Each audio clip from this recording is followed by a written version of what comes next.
Assalamualaikum warahmatullahi wabarakatuh. Halo teman-teman yang menyaksikan video ini, saya David Febrian, mahasiswa Universitas Riau jurusan Manajemen.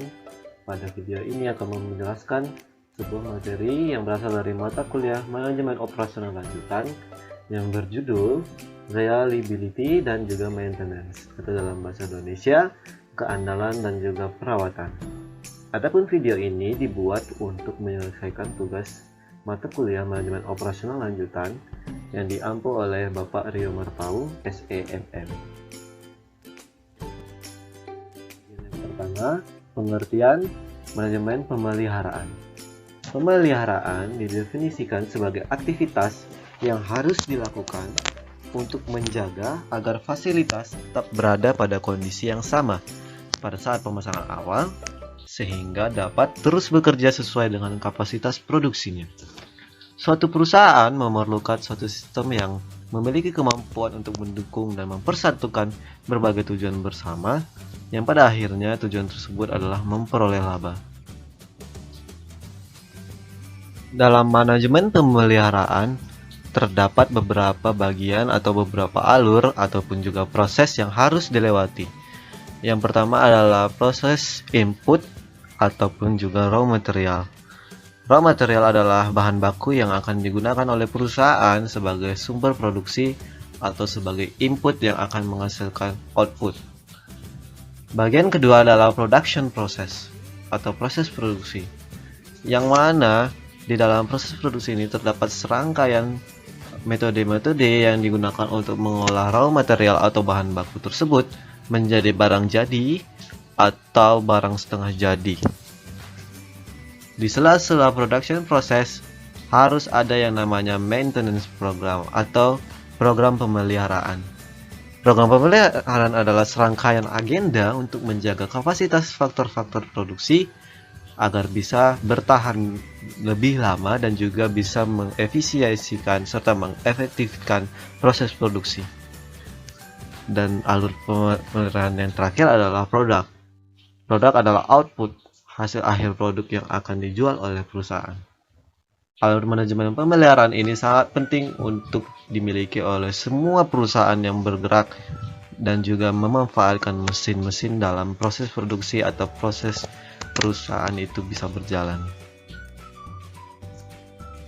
Dalam pemeliharaan terdapat beberapa jenis-jenis yang biasa diterapkan oleh perusahaan dalam memelihara asetnya. Yang pertama adalah pemeliharaan korektif atau corrective maintenance, merupakan kegiatan perawatan yang dilakukan setelah mesin atau fasilitas produksi mengalami kerusakan atau gangguan. Yang kedua adalah preventive maintenance, adalah pemeliharaan yang dilakukan secara terjadwal, umumnya secara periodik, di mana sejumlah tugas pemeliharaan seperti inspeksi, perbaikan, pergantian, pembersihan, pelumasan, dan penyesuaian dilaksanakan.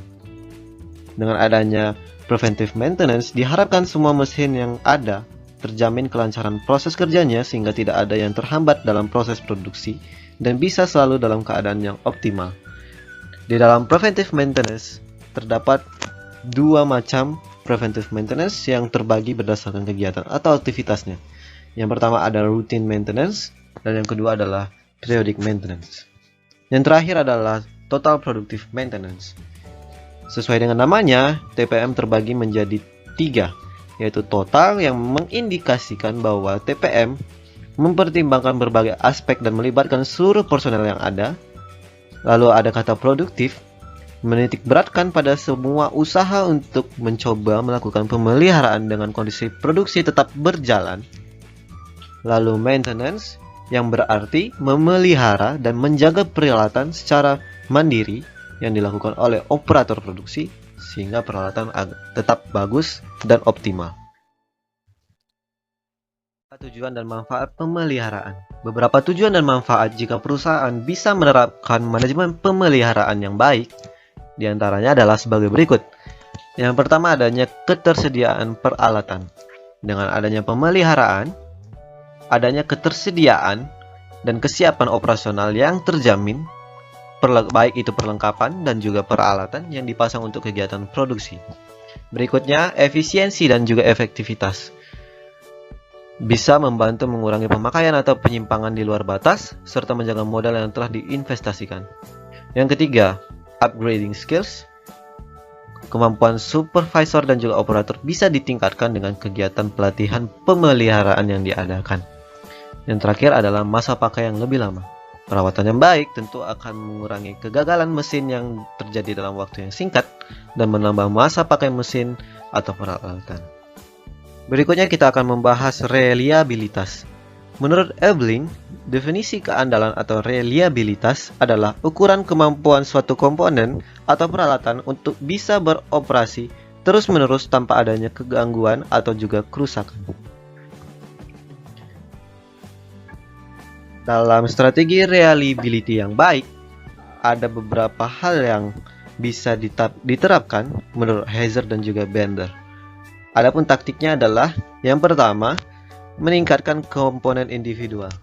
Perhitungan ini mencoba menemukan hasil kali dari keandalan individu dengan rumus sebagai berikut, di mana reliabilitas suatu komponen diibaratkan sebagai RS, yang hasilnya didapat dari hasil perkalian reliabilitas komponen pertama, komponen kedua, komponen ketiga, sampai komponen ke N, dengan asumsi bahwa keandalan sebuah komponen individu tidak bergantung pada keandalan komponen yang lain.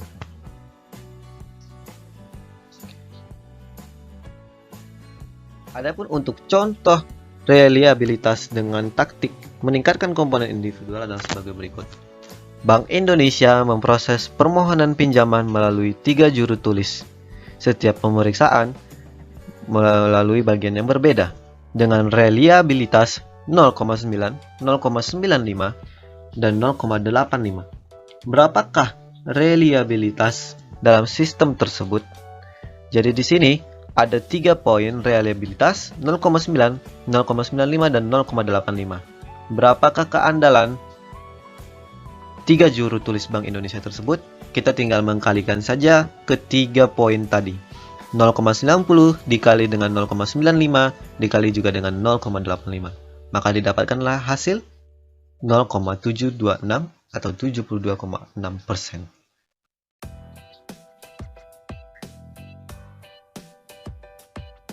Bagian berikutnya, perusahaan yang biasanya memproduksi peralatan berteknologi tinggi sering menyediakan data tingkat kegagalan produk mereka, atau juga biasa disebut dengan failure rate.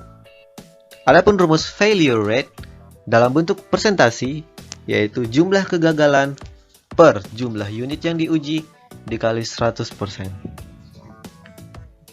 Rumus lain dari failure rate, jumlah kegagalan dibagi dengan jumlah satuan jam waktu operasi.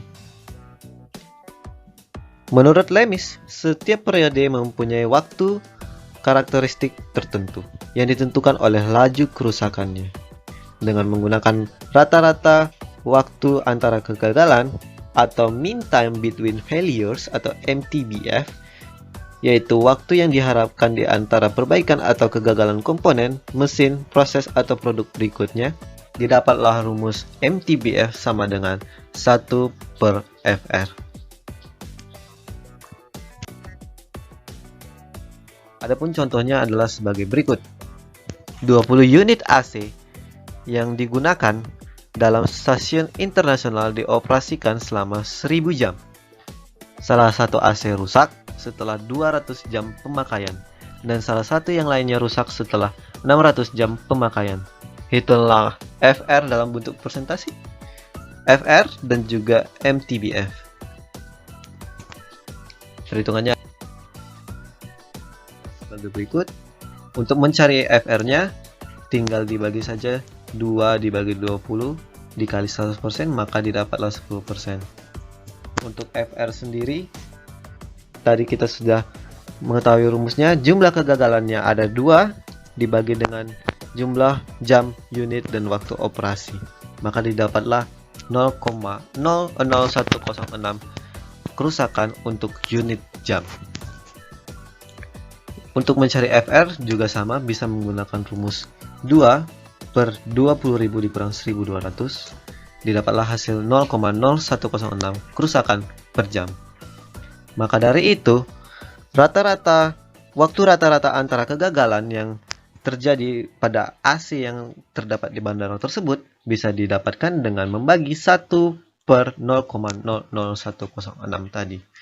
Didapat hasil 9,434 jam, yang berarti setiap satu AC terjadi kerusakan antara 9,434 jam.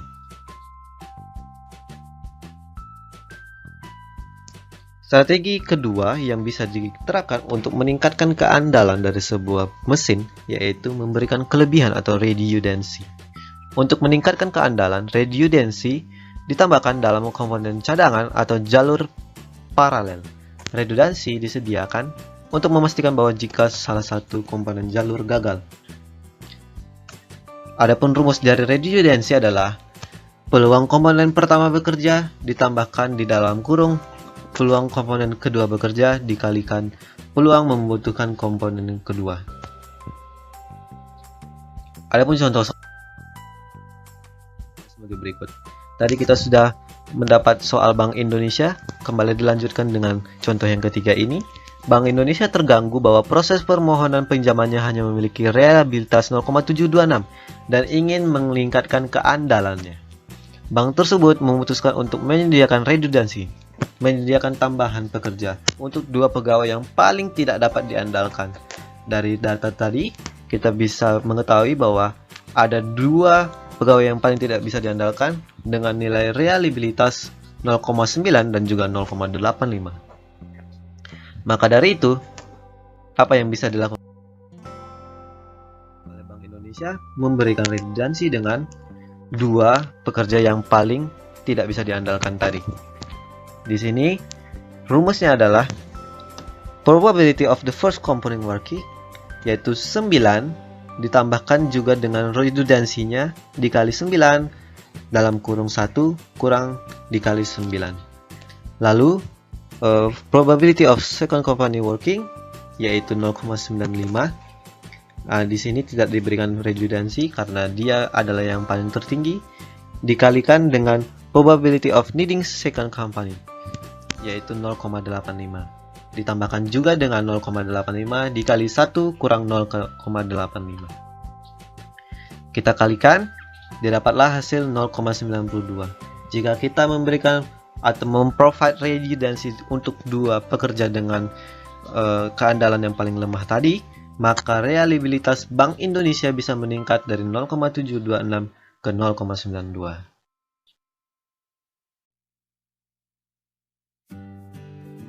Baiklah, itu saja yang bisa saya sampaikan mengenai reliability dan juga maintenance.